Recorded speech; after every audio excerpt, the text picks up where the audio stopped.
Everyone, আজকের দিনটা ছিল 12 ডিসেম্বর। আজ আমি চলে গেছিলাম মৌথরে ব্রাইড সাজাতে। আর মৌথরের নাম শুনলে একটা কথা মনে আসেই, সেটা হলো আমাদের মৌথরের বড় মা।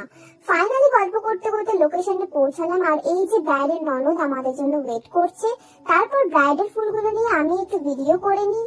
আর সেদিন আমাকে অ্যাসিস্ট করছিল অর্চনা, সেদিন ও আমাকে অনেক হেল্প করেছিল। এই হচ্ছে আমার মিষ্টি ব্রাইড সুমনা, একদম অন টাইম ছিল।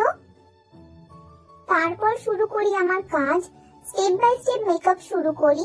আর এই মিষ্টি ব্রাইডকে নিয়ে যতই বলি ততই কম হবে। অনেক গল্প করছিল, মনেই হচ্ছিল না যে এই ফার্স্ট টাইম আমরা ফেস টু ফেস কথা বলছি। একদম বন্ধুর মতো মিশে গেছিল। আর সত্যি বলতে এই কাজটা করতে গিয়ে আমরা ফ্রেন্ড হয়ে গেছি। তারপর ওকে আমি হাওয়া করি, তো ওর মনে হয় যে আজকের জন্য ও নাকি মহারানী ট্রিটমেন্ট পাচ্ছে। এইভাবে গল্প করে মজা করে কাজটা শেষ করি। ও আমাকে যেমনটা বলেছিল আমি তেমনটাই করার চেষ্টা করি। আর ফাইনাল লুকটা আসার পর ওর কিন্তু খুবই পছন্দ হয়, খুবই খুশি হয়। আর এই কাজটা আমারও খুব পছন্দের। তোমরা প্লিজ আমাকে জানিও এই কাজটা তোমাদের কেমন লাগলো। আর কাজ শেষ করে আবার সেই বাড়ির পথে আমরা গল্প করতে করতে যাই।